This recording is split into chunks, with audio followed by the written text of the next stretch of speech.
Widespread Panic. Down the hall in TV Studio A, the Bridge is Jon Hart doing the interview, and it is right here on the Bridge. This is a very special day here at the Bridge as we have Widespread Panic in the studio on the heels of their 12th studio album, Street Dogs.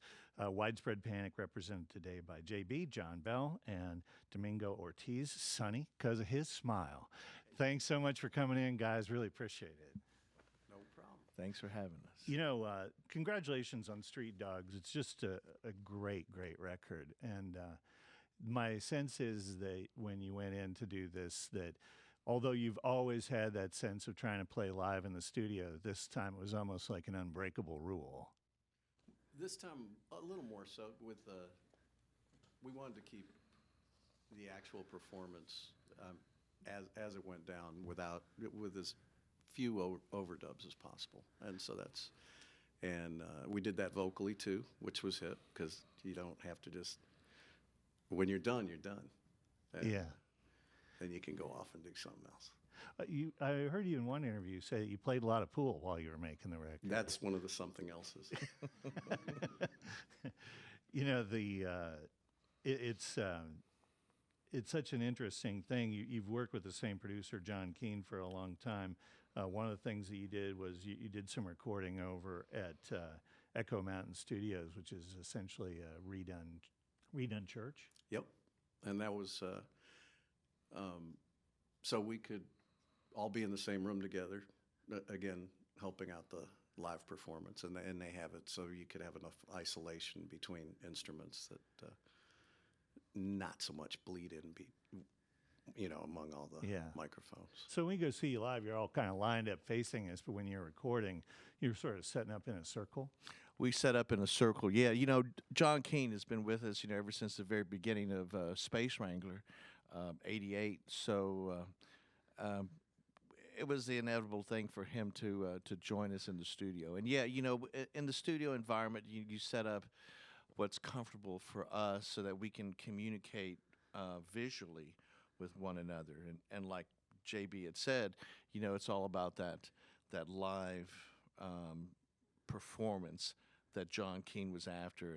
And I think that's kind of what makes this ensemble, this band, different than everybody else is the spontaneity and I guess the communication that we have with each other on stage.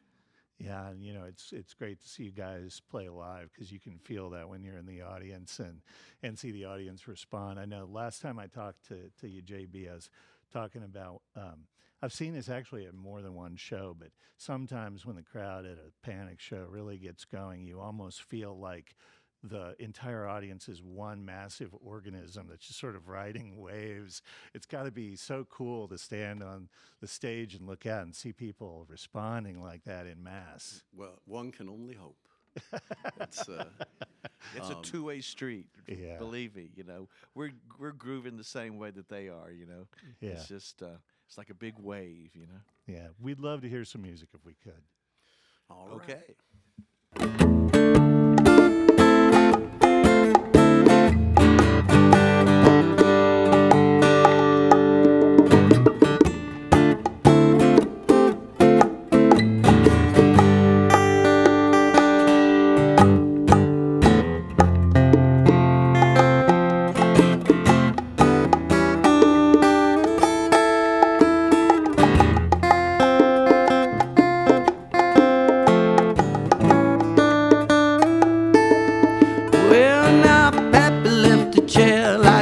Sitting there, once I almost saw him make his move. A brave Indian who never changes his mood, in a painting on the wall right there.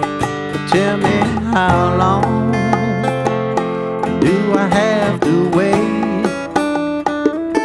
Oh, tell me, how long till the medicine takes? Oh, now there's Sally Buffalo and the apartment just below, just being without a care. Oh, children from my brood, they come and bring me food. Baby, open up a window for air. Oh, just now I smell the cornbread bake.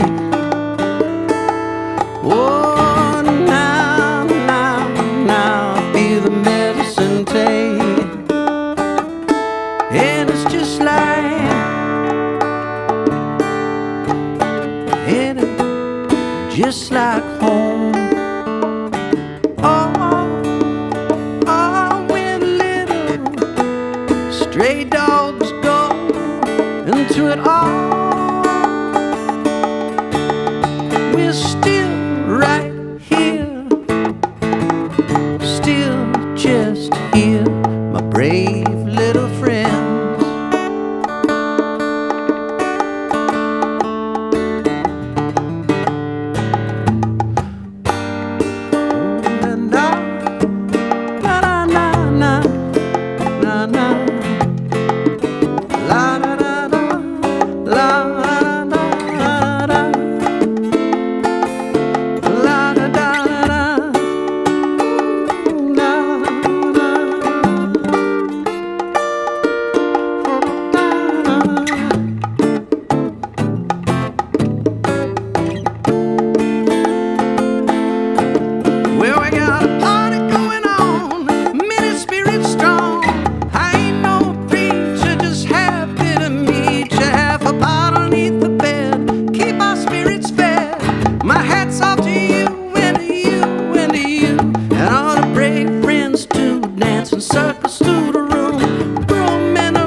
Just now, won't hesitate.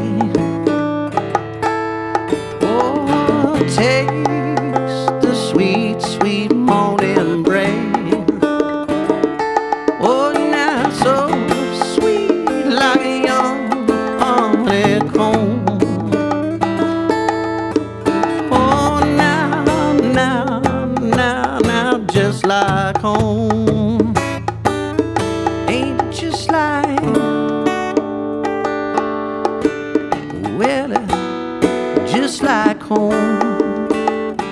Oh, where little the stray ones go, I'm gonna sit back here against this tree and rest my bones.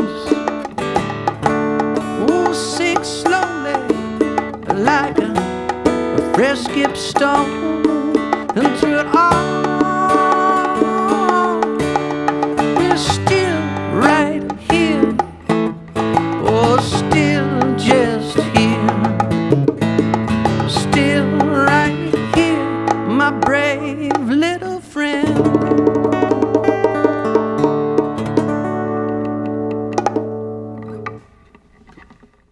JB, John Bell, and Sonny from Widespread Panic playing for us live on the bridge this afternoon. That was quite lovely. Appreciate that a great deal. You know, I don't know, you can, like, I hope you feel the love for you in this building. There's nothing but love. Love, love, love, love, love. But Well, I do. I wouldn't know that. I mean, thanks for telling me you told them not to clap, or I wouldn't know that. The thing that I do have to say, though, is that you're a Cleveland Indians fan. Oh, I'm a Cleveland everything fan. Yeah. Well, you know, you're in Royals country now, so it is what it is. It looks like it's a home-and-home thing this year, but Cleveland leads the season series so far, and they're sitting in first. So. Oh, dig it. Yeah, I have not been paying attention. Yeah, so we can't hate you for that, as long as you're not paying too much attention. You had to be excited about the Cavaliers. That was a very good big deal for Cleveland. Yeah, so I got a lot of email from high school buddies and stuff like that. So yeah, they're all fired up over there. Yeah, now Sonny, you got to throw out the first pitch at the Cubs not too terribly long ago. Man, you know, we're big baseball fans. You know, I mean, who isn't? So, the big Wrigley being there in the stadium and throwing out that first pitch, it was definitely a highlight for me as being able to do that. You know, I read a story, and I just wanted you to confirm it for me, that your parents bought you your first drum kit. And as soon as they bought you the first drum kit, they immediately picked up the phone and called your uncle, who's a musician, and said, "Do not have him play in your band." Pretty much, yeah. But when I got my first drum set, I tore it up. It was just, I just wanted to retro it, and it was just a a nice little cheap 3-piece set, but there were some accessories that I wanted. Of course, I couldn't get, so I just made them up myself, like a tilter, for the cymbal and little things like that. But yeah, my uncle is the one that got me involved in the music business at quite an early age. So your uncle almost immediately said, I want you to play in my band, and your parents said no until they found out how much money he was going to pay you. Well, yeah, pretty much, yeah. Yeah. What can I say? I was an aspiring teenager that, just had an empty summer, and I wanted to have a part-time job. So It's better than painting houses. Yeah. So at some point, you always hear about musicians moving to Austin, but you moved from Austin to Athens. Yeah, That was a long time ago. Well, I had a very good friend, that I knew back in '69 in Texas, and then, we played in different bands together in Texas, and then in '75, he moved to Athens, Georgia, and we still kept in contact the old school way, phone calls, long distance, and letters, snail mail, and he owned a club in Athens, Georgia. And he said, man, you got to come and check out this Athens scene.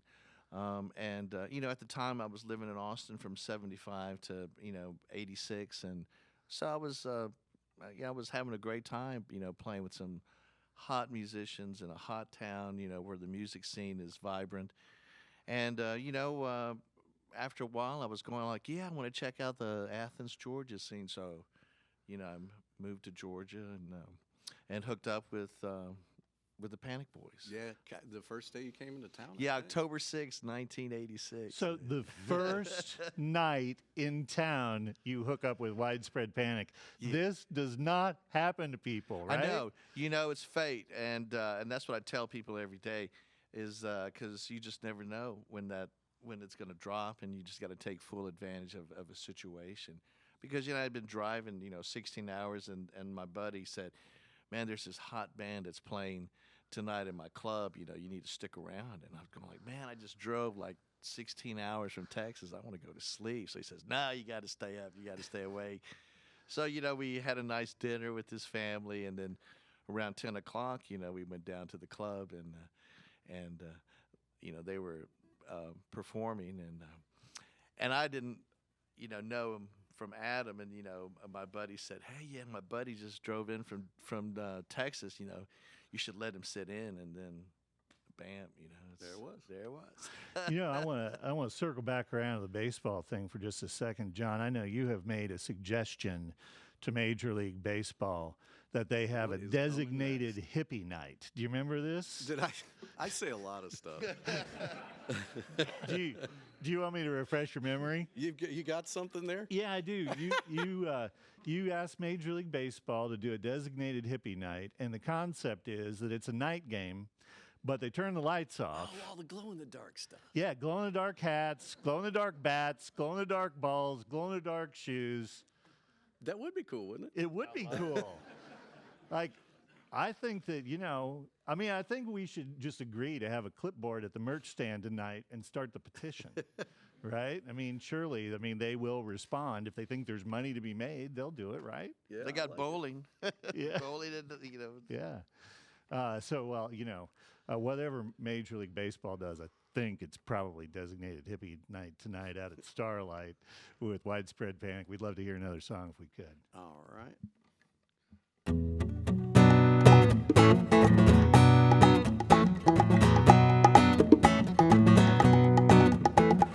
Always been the radio's child, quick to smile, precious baby.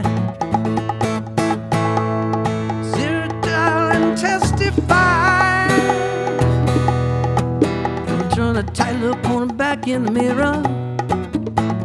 Radio boy trying on all them moves. Such down and electrified.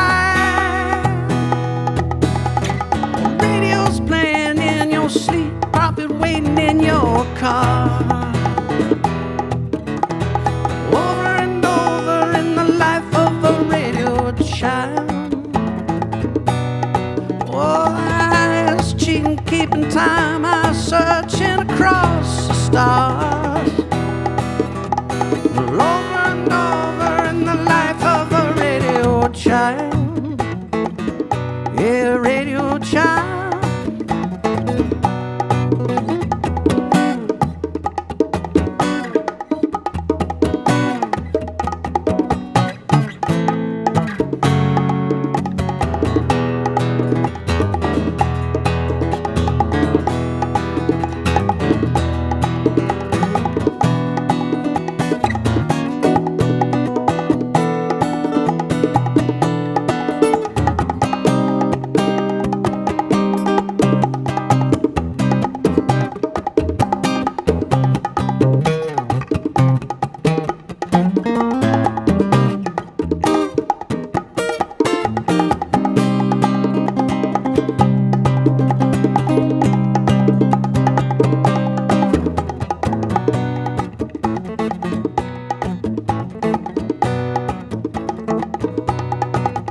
And the radios laugh like all their friends, telling tales the old folks know so well.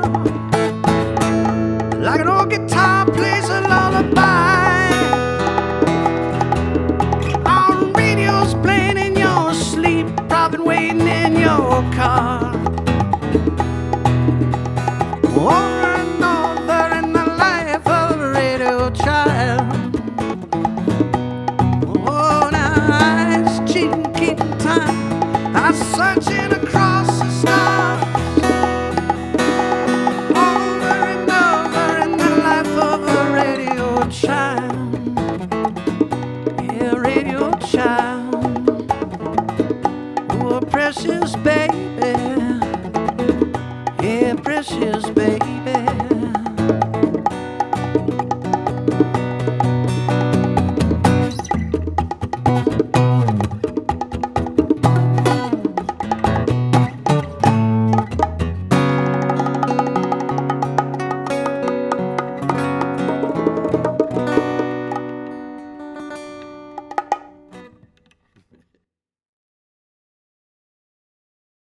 John Bell, Sonny Ortiz, Widespread Panic playing tonight at Starlight Theater, and got a couple of the key guys here in our studio playing live this afternoon. The new album is called Street Dogs. It's their 12th studio album. Now, I read something, you're going to have to help me out here. Is it true that you've 12 studio albums, but 43 live albums? That came as news to me when somebody said that, but Yeah. yeah, they're different kinds of studio I albums. mean, it could actually be bigger than that because you actually sell shows the next day online. So yeah, every show it's available, and now they're streaming things immediately, so you can listen Right. to it. The kids call them couch tours or something like that. They'll just, but yeah, we've got some younger cats in the group that in the organization that keep up with the technology for us, and so we're just keeping up. Yeah. You have been on the road for 30 years. I knew. Yeah. And often playing over 200 shows a year. You guys have totally been road dogs. And you guys sort of made an announcement lately that you're going to pull back on some of the long tours and maybe just do the occasional big show, the occasional event. And for lack of a better phrase, it set off some, wait for it, widespread panic among your fans. Is this the last time you're going to be in Kansas City? Do we need to start another petition at the merch table tonight? No, I mean, with us, we never really know what's going to happen, So you from- announced that from you're day going to to day. stop just to get us all aflutter? No. And we did it so gracefully. Our agent decided to use the term that we weren't going to tour anymore. And in his, traditional, we aren't going to go lug it out for 6 to 8 weeks at a time anymore. At least that's not our plan. But we're going to be as available as needs be. There will be music to be heard if you want to come out. Maybe it's the Bob Dylan, Paul McCartney model. You go out, you do 5 shows, you go home for a while. Who knows? Whatever, whatever feels right. Yeah. We'll have to have a meeting about it. So after 30 years, I'd love to see a Widespread Panic meeting.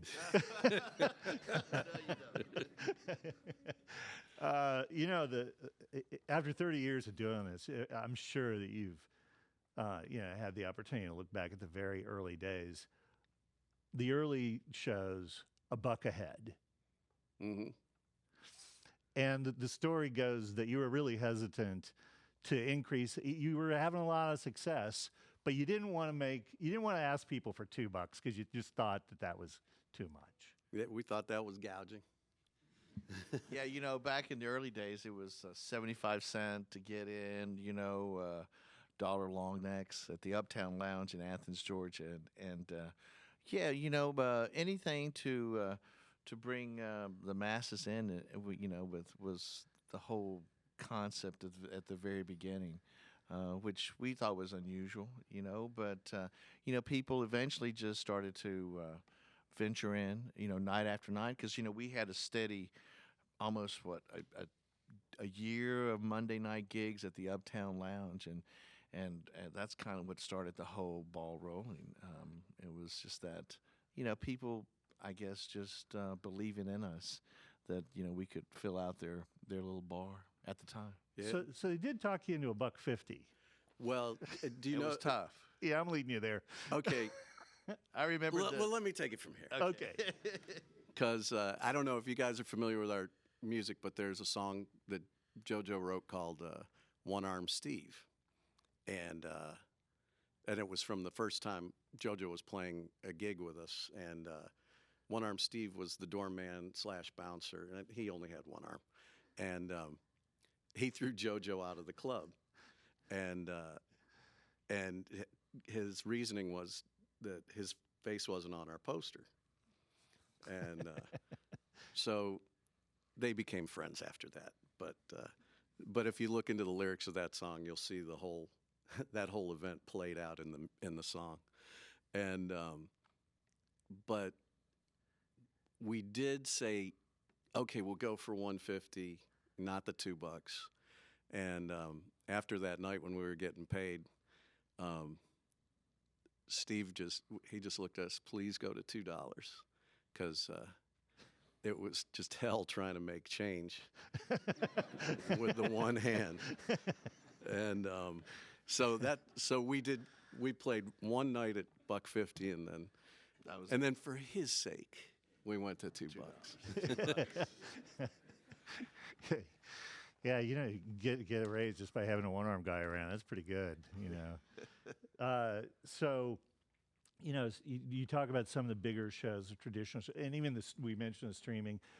You're quickly the routing is often Kansas City to Red Rocks, and you're going to be playing Red Rocks the 24th through the 26th with a live webcast of all 3 nights. Yeah. So that's a pretty immediate example of what you're talking about. We were surprised, too, that they wanted to do all 3 nights, Usually it's just one night. But Well, it's not like you guys, have a record of success at Red Rocks or anything. You've only done 48 sold-out shows there. Well, it's again, it's a technology that's just kind of. Luckily, it happens all the time, so we're not too freaked out by the cameras and stuff like that. So The self-awareness. when is you do 3 gone. shows in a row like that, and people travel to follow you around and see these shows, you're really religious about not sticking to the same playlist and, in fact, going back 3 or 4 days before you'll play a song again. Well, yeah, but that's for our sanity as much as anything else. Because if we were playing the same stuff, then it'd just kind of be an act more than just jump in there and start performing kind of thing. But if we're doing 3 shows, they shouldn't have to hear the same song, in that 3 nights. They should get 65, 70 songs. And How many songs you have total?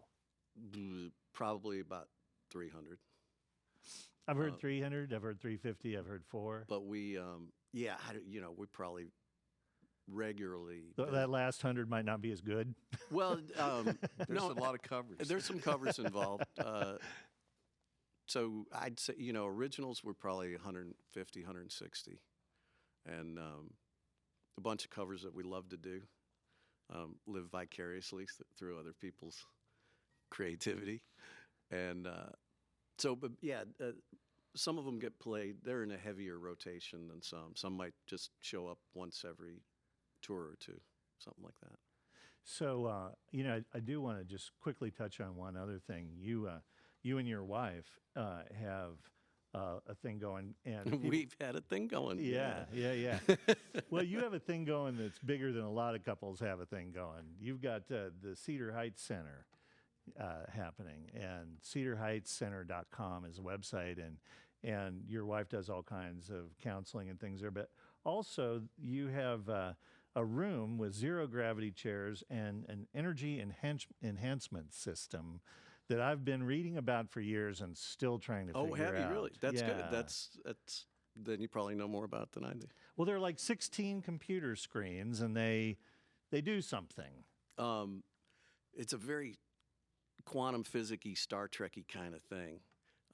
But the short story is they are creating a bioactive field in their interaction with each other. They're very specifically placed. And that resonates through your body on a cellular level. And so it brings, it works on all kinds of things, old injuries and Does it unleash thought the patterns. creativity in you? Do you work in there? Oh yeah, I go in there after dinner every night. Yeah. And I'll go, check my emails in the morning in there. Any excuse, it's a lounge chair. No, baby, I'm meditating. That is great. And, people can book this room at cedarheightscenter.com. And I also want to throw out just real quickly a quick plug for something that Sonny is involved with. He raises funds for Drumming for Success Youth Program through a program that he has called Beat the Drum, which is essentially like the world's greatest drum circle. Yeah, it's pretty fun to do. Dr. Arvin Scott, he teaches at the UGA, University of Georgia drum school, and he and I get together, and it's mostly his program, but I just kind of pitch in whenever I can and get some folks involved, and then the funds go to kids who set goals and stay out of trouble. And they receive a drum after achieving certain goals that they set for themselves, and it's really cool to see the smile in their faces and the actual care that we give to them, for setting goals, and it's small steps, but in the long run, as they get bigger, they are wiser. They tend to remember to stay focused. Whether it's school, jobs, and so I think it's a worthwhile cause. Yeah. So Lovely thing. Drumming for Success. Thank you for saying that. Yeah. John Bell, Sonny Ortiz in our studios today here at the Bridge, and we'd love to hear one more song if we could. Here we go.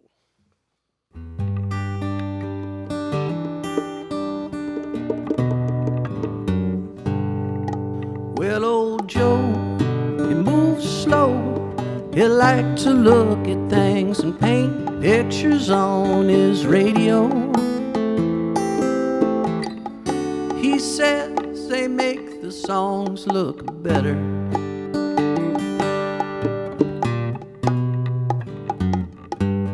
Well, now one day Joe met a girl, a sweet breathing thing, dancing naked nudie in the winter snow.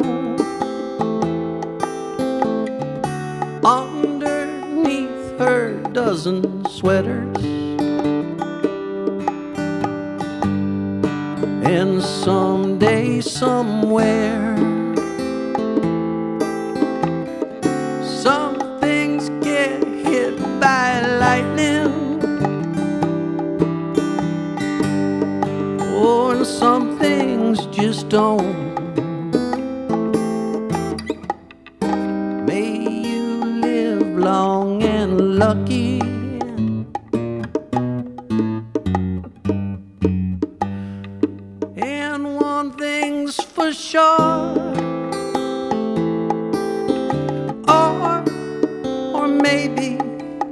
it isn't.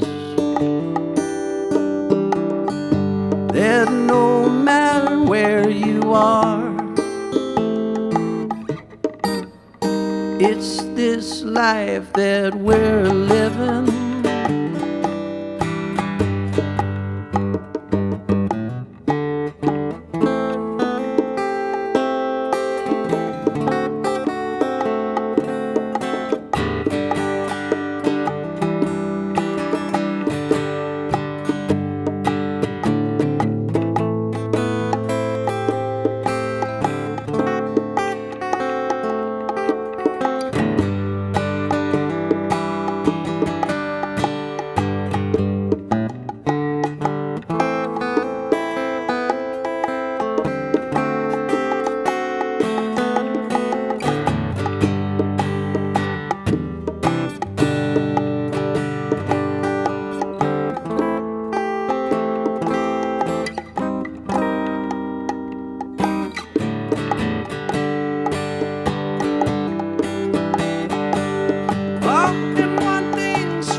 This life that we're given. Someday, somewhere, ooh, some things that get hit by lightning. Oh, and some things just don't. Hope you live long and lucky.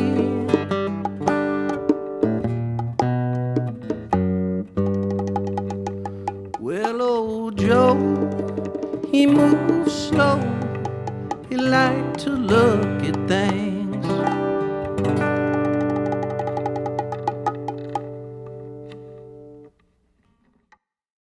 John Bell, Sonny Ortiz. Widespread Panic tonight, Starlight Theater, the new album, Street Dogs. It was just really special, guys. I can't tell you how much.